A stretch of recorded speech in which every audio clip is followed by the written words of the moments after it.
Assalamualaikum Ustadz.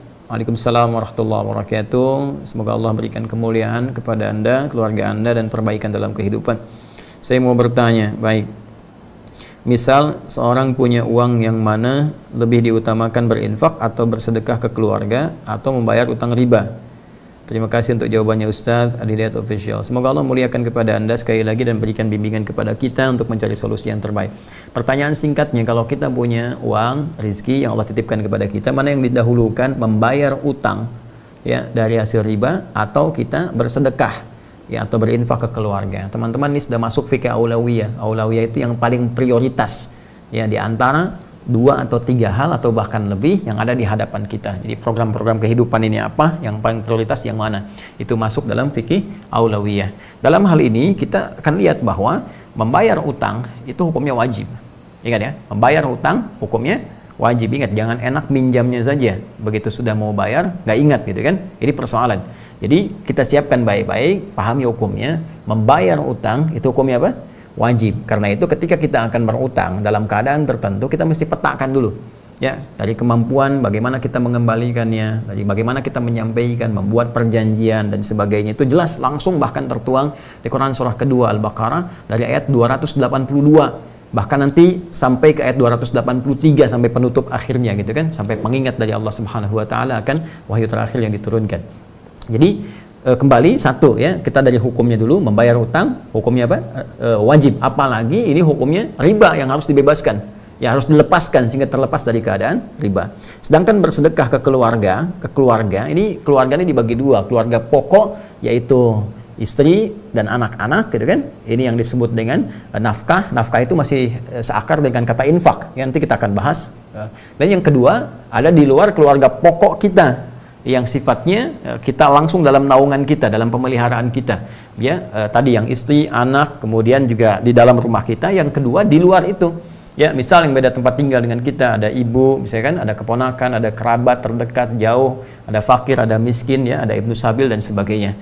Nah, ini perbedaan 2 hal ini. Kalau kita bikin cabangnya seperti ini, nanti baru kita gali hukumnya, kita pahami detailnya dulu, sehingga dengan pemahaman detail dan akar ini kita bisa memetakan hukumnya dengan baik. Satu, mana yang prioritas kita harus lakukan? Apakah membayar utang, kan? Bayar hutang. Bahkan di sini hutangnya jenisnya riba lagi. Semoga Allah jauhkan kita dan lepaskan kita dari jerat-jerat riba. Kemudian di sini tadi pertanyaannya adalah berinfak atau sedekah. Nanti kita juga bisa bahas perbedaan infak dengan sedekah itu apa. Ini infak, dari infak ini saya buka begini, ada yang sifatnya wajib, ada yang sifatnya sunnah. Nah, sekarang perhatikan baik-baik teman-teman sekalian. Kalau kita melihat hukum bayar hutang, ini sudah hukumnya wajib, wajib dibayar. Oh, hati-hati.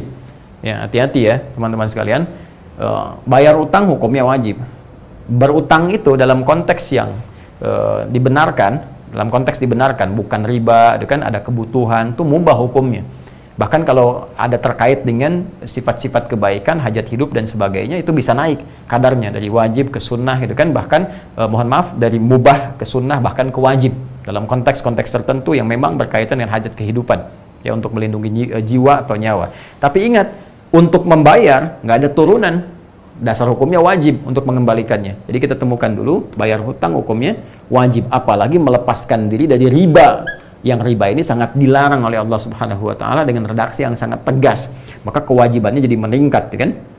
Kewajibannya jadi meningkat. Sedangkan infak ya, dengan sedekah. Sedekah ini nama umum.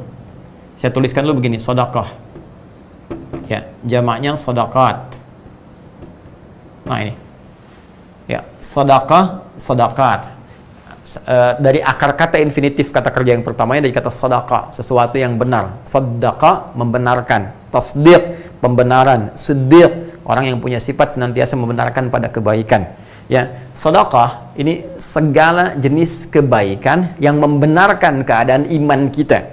Sehingga dalam fikih disebut kullu ma'rufin sedekah. Semua jenis kebaikan itu yang didasarkan pada nilai iman untuk membenarkan keadaan iman kita itu disebut dengan sedekah. Jelas ya? Karena seseorang kalau telah beriman, maka imannya perlu dibuktikan. Apa pembuktian dari iman itu? Perbuatan baik. Karena orang yang punya iman, nanti imannya akan memancarkan cahaya kebaikan pada seluruh elemen tubuhnya. Jadi ketika iman masuk ke dalam mata cahayanya, maka mata akan dibimbing untuk melihat segala yang baik. Iman masuk ke dalam telinga, maka telinga akan dibimbing untuk mendengar yang baik-baik. Demikian ke lisan, ke tangan, sampai ke ujung kaki. Nah, ketika semua ini berbuat dalam bimbingan iman tadi yang membenarkan ada iman dalam diri kita, dibenarkan oleh perilakunya, maka pembenaran perilaku terhadap keadaan iman itu disebut dengan sedekah namanya. Ya, perbuatannya sifatnya disebut dengan sedekah. Jadi kenapa disebut dengan sedekah? Karena terjadi perbuatan-perbuatan baik yang membenarkan keadaan imannya. Karena itu dalam kaidah fikih disebutkan kullu ma'rufin sedekah. Setiap jenis kebaikan yang bersumber dari iman seseorang itu disebut dengan sedekah. Jika perbuatannya bukan cuma 1, 2, 3, 4, 5 banyak, maka dijamakkan jadi sedekah. Ya, di sedekah ini nama umum. Salat itu masuk sedekah karena perbuatan baik membenarkan iman kita. Karena salat dibuka dengan kalimat iman, alladzina yu'minuna bil ghaib wa yuqimunas shalah. Zakat sedekah, ya, sedekah. Kenapa? Karena dengan berzakat membenarkan perintah iman yang disampaikan oleh Allah kepada kita. Wa aqimus shalah wa atuz zakah, dirikan salat, tunaikan zakat. Ketika berzakat itu sedekah. Makanya perintahnya kata Allah, khudz min amwalihim sadaqah. Ambil dari harta mereka yang telah masuk nisabnya, masuk haulnya, ambil dari harta mereka sedekah untuk zakat. Di zakat dinamakan dengan sedekah langsung dalam Al-Qur'an. Ya, tutahhiruhum wa tuzakkihim biha. Bahkan ketika dikeluarkan, yang nerima kan 8 golongan. Jadi ketika kita punya harta diberikan, makin banyak yang nerima, sedekahnya dijamakkan jadi sedekah. Buka Quran surah 9 At-Taubah di ayat ke-60. Innamas shadaqatu. Sungguh zakat itu, kenapa kok perbuatannya zakat tapi dinamakan pembagian dengan sedekah? Karena dia membenarkan keadaan iman dan mengandung nilai-nilai kebaikan yang banyak bagi beberapa kalangan, yaitu 8 golongan utama. Innamas shadaqatu lil fuqara wal masakin wal 'amilina 'alaiha wal mu'allafati qulubuhum wa fir riqab wal gharimin wa fi sabilillah wa ibnis sabil. 8 golongan. Ya, karena banyak maka disebut dengan apa? Sedekah. Termasuk infak pun ini bagian dari sedekah. Jadi sedekah itu nama umum. Ya, sedekah nama apa? Nama umum. Pemberian materi dari segi materi sifatnya, ya. Materi, bukan ide, bukan apa. Jadi nggak ada infak ide. Ya, ya, semacam singkatan infak itu disingkat dengan nafkah, dari nafkah. Ini kan dari anfaqa yunfiqu. Ya, orang kita menyikat dengan nafkah. Ya, nafkah itu dari kata infak asalnya. Ya, nafkah. Nah, nafkah itu pemberian, teman-teman sekalian. Itu suka ada yang mengatakan kan ini ya, nafkah batin, nafkah zahir. Sebenarnya kalau dalam istilah kita ambil ke hukum syariat, nafkah batin itu nggak ada karena sifatnya bukan pemberian materi gitu kan. Jadi ada nafkah zahir, nafkah hal-hal materi yang diberikan. Nah, dalam konteks infak ini dia dibagi dua karena pertanyaan Anda tadi jenis sedekahnya infak. Pertama adalah infak wajib yang diberikan kepada anggota keluarga pokok yang dalam naungan, ya. Baik naungan tanggung jawab dia dalam keseharian, untuk makannya, untuk kehidupannya, sandangnya, pangannya, papannya, dan sebagainya. Ini disebutkan di Quran surah keempat An-Nisa, ya, di ayat ke-34 di mushaf standar paling kiri sebelah atas. Ya, Allah berfirman, "Ar-rijalu qawwamuna 'alan nisa bima faddalallahu ba'dahum 'ala ba'dhin wa bima anfaqu min amwalihim." Itu ayatnya. Ya, para lelaki, para suami diberikan oleh Allah Subhanahu wa taala kelebihan terhadap istrinya dalam bagian tertentu. Nanti istri pun diberikan oleh Allah pada bagian yang lain untuk saling melengkapi. Nah, ada beberapa bagian yang memang perangkatnya didesain untuk laki-laki saja. Nah, jadi jangan diambil oleh perempuan, ini bisa tertukar berbahaya nantinya. Pun demikian ada nanti kelebihan diberikan pada perempuan yang laki-laki nggak bisa memegang itu. Ya, apa di antara perangkat yang diberikan kepada laki-laki? Kata Allah, jiwa kepemimpinan untuk memimpin dalam kehidupan rumah tangga. Maka nanti ada kewibawaannya, mungkin sifat tegasnya dan sebagainya dimiliki laki-laki. Nah, jadi jangan diambil peran itu. Nah, jadi jangan sampai ada istilah misalnya istri pemberani dan para suami takut istri misalnya. Itu tidak dibenarkan dalam keadaan demikian. Sehingga jangan sampai terjadi lagi ada kisah, walaupun mungkin kisah ini hanya canda-canda saja, tapi nampaknya tidak tepat untuk dijadikan proses dalam beraktivitas dalam berkehidupan berkeluarga. Ya, siapa di tempat ini yang takut sama istrinya, ambil sebelah kanan, kata Pak RT. Yang tidak takut, ambil sebelah kiri. Maka semua ke kanan. Ya, semua ke kanan. Cuman satu orang yang ke kiri, gitu kan? RT-nya bingung, karena RT pun takut juga sama istrinya. Dia di kanan gitu kan. Dia tanya sama orang ini, kamu berani sama istri kamu? Karena di tempat itu terkenal hampir semua takut sama istri. Kata dia, kenapa kamu ke kanan? Kamu berani? Nggak takut sama istri? Saya nggak tahu Pak, saya cuma disuruh istri saya ke kiri.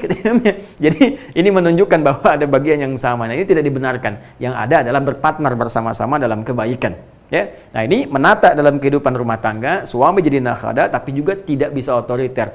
Ya, ada bagian-bagian tertentu berdiskusi, mengambil pendapat bersama-sama dan memutuskan dan menjadi juru bicara dalam keluarga pada suaminya. Yang kedua, wabima anfaqu min amwalihim, diberikan oleh Allah perangkat, ya, perangkat yang sangat spesifik untuk mencari nafkah. Ini dia. Infak yang dalam bahasa kita disebut nafkah. Nafkah untuk keluarga, ini yang disebut dengan nafkah wajib ini. Ya, keluarga. Nanti diberikan perangkatnya pada setiap suami laki-laki. Bedanya apa nanti dengan perempuan yang bekerja misalnya? Nah, laki-laki ini sifatnya mengikat, wajib dia. Ya, diberikan perangkat oleh Allah sepanjang punya kemampuan, kan, kemudian fisik baik, tidak ada kendala, nggak ada uzur yang lain, dia beraktivitas. Dan setiap dia bekerja, tetes keringatnya, Allah berikan dia rizki. Rizki ini, berapapun yang dia dapatkan, akan dicukupkan untuk jumlah keluarganya. Bisa keluarganya ada 5 bahkan, walaupun dapatnya cuma 500.000 misalnya, ya, per bulan, ini Allah cukupkan. Bahkan dikirim tidak di sisi yang lain kalau dia beramal soleh dengan baik. Mungkin kesan kita dikirim oleh tetangga, atau ada yang lainnya, atau ada traktir, atau ada bonus. Ini bagian dari yang Allah berikan, dari ikhtiar yang dikerjakan. Ini cukup untuk 5 orang ini. Ya, beda dengan kasusnya kalau istri bisa yang bekerja. Hati-hati ya, hati-hati nih. Istri sepanjang ada kebutuhan, kewajiban yang melekat pada dia di rumah tangganya, maka kewajiban didahulukan. Dan suami yang bekerja. Tidak diperkenankan dia bekerja di luar yang mengabaikan tugas utama kewajibannya di rumah. Memberikan ASI kepada anak itu bagian dari kewajiban istri. Kan menyiapkan kebutuhan-kebutuhan suami yang sangat penting untuk kewajiban dia, itu juga bagian dari kewajiban istri. Jadi jangan sampai dia bekerja keluar, ini diabaikan. Sehingga terjadilah kekacauan dalam rumah tangganya. Anda itu kan nyari rezeki di luar untuk memperbaiki rezeki di dalam. Untuk apa Anda nyari harta banyak-banyak di luar kalau yang di rumah aja rusak? Nggak ada perhatian, nggak ada kasih sayang, nggak ada perhatian dan sebagainya. Ya, karena itu teman-teman sekalian, ini yang wajib nanti yang dikerjakan oleh laki-laki. Ya, maka kalau dia mendapatkan kemudian harta dari hasil kerja kerasnya, contoh dia bekerja seperti tadi, dapat misalnya 5 juta, taruhlah ya, dalam per bulan. Maka apa yang harus dia lakukan? Dia cukupkan dulu kemudian untuk memberikan nafkah wajib bagi keluarganya. Ini poinnya teman-teman sekalian, yang ingin saya sampaikan. Jelas ya? Nah, ini poinnya. Jadi, berikan dulu kebutuhannya ke sini. Cukupkan. Untuk kebutuhan ini apa? Kemudian ini seperti apa dan sebagainya. Taruhlah yang terpakai misalnya ada 3 juta rupiah, kan? Nah, maka ada lebihnya 2 juta. 2 juta ini dihadapkanlah kemudian pada satu keadaan. Keadaan ada kewajiban nih hukumnya untuk membayar utang ini. Lalu ada keinginan untuk berinfak. Nah, pada aspek yang ini, yang sunnah. Mana di antara yang sunnah ini? Misal, ada di Quran surah kedua Al-Baqarah, yang spesifik deh. Di ayat yang 215. Untuk yang ini ya. Ini. Paling kanan sebelah bawah, ya kan? Yas'alunaka madza yunfiqun. Mereka banyak bertanya kepadamu Muhammad sallallahu alaihi wasallam tentang apa dan siapa dalam konteks berinfak. Apa yang harus diinfakkan kepada siapa kalau kita punya untuk infak itu dalam konteks infak yang sunnah. Qul ma anfaqtu min khair. Katakan kalau kalian mau infak, pertama yang diinfakkan itu mesti dari yang baik-baik. Ya, cara didapatkannya mesti baik. Hati-hati, jangan sampai hasil korupsi dipakai infak. Hati-hati nih. Wah, supaya dosanya nggak banyak-banyak, korupsi 10 juta, 5 juta, bagi deh infak ke madrasah misalnya kan, supaya ngurangin dosa, itu nggak bisa. Nggak tepat. Tetap Allah baik dan hanya menerima yang baik-baik saja. Innallaha thayyibun la yaqbalu illa thayyiba. Itu kaidah dasarnya dari Nabi SAW. Allah adalah maha baik dan tidak menerima kecuali dari yang baik-baik. Hati-hati ya, termasuk nih yang potong-potong video tanpa izin misalnya dan sebagainya, bikin sesuatu supaya banyak, terus dapat penghasilan, itu nggak baik. Ya, itu nggak baik, karena ada bagian-bagian tertentu yang harus dipenuhi dalam unsur kehidupan. Nah, kalau sudah dapat dengan cara yang halal, yang baik pun, maka cari yang terbaik untuk infak. Misalnya kita punya anggaran 10.000, gitu kan? Pengen beli makanan, cari makanan yang baik. Pengen beli mainan, cari mainan yang baik. Pengen beli pakaian yang terbaik dengan jumlah uang yang kita miliki itu. Sifatnya yang terbaik. Atau bahkan pengen ngasih kotak infak besok Jumatan, maka kualitas uang pun yang berikan harus baik yang dimasukin. Jangan sampai yang kata orang India itu the kill of the kumal gitu kan, yang lecek, itu yang dimasukin. Yang keras-keras, yang bagus itu yang disimpan di dompet. Nah, perhatikan, ada dompet akhirat, dompet dunia. Maka pilih yang terbaik untuk akhirat Anda. Nah, karena itu teman-teman sekalian, untuk kesini, ketika memberikan yang terbaik, kata Allah nih, diantara yang harus Anda berikan, lil walidain, orang tua, gitu kan. Nah, ini masuk kepada infak sunnah. Ya, kemudian siapa lagi? Wal aqrabin, kerabat, ya kan? Wal yatama, anak yatim. wal masakin, orang miskin, wabnis sabil, ya kan? Dan ibnu sabil yang kehabisan bekal di perjalanan. Ini silahkan. Ini sifatnya sunnah. Tapi sangat ditekankan bagian-bagian ini orang tua, ya kan? Kita berbagi dapat berapa, sisihkan setiap bulan kita berikan dalam kebaikan. Nanti akan memberikan dampak positif kepada kita. Nah, kalau ini bertemu dengan kewajiban ini, karena ini sunnah, ini wajib, maka ini yang didahulukan sifatnya. Kecuali kalau ada hal yang mendesak di sini, orang tua sangat butuh misalnya, ya ada 1 juta kita bagi 2, kan? Berikan ke sini bagian, berikan di sini sebagian. Tapi secara hukum, kalau dia tidak ada kondisi yang seperti tadi, normal sifatnya, maka ini didahulukan untuk melepaskan diri kita dari jerat riba, jerat hutang. Setelah itu kemudian kita kembalikan pada situasi normal dengan diiringi doa kepada Allah Subhanahu wa taala. Doa yang sangat spesifik diajarkan oleh Nabi sallallahu alaihi wasallam supaya diantaranya kita terbebas dari utang piutang. Ya Allah, kami berlindung kepadamu ya Rabb dari sifat malas, kami berlindung kepadamu ya Rabb dari jebakan utang dan penguasaan orang-orang yang tidak benar, qahrul rijal.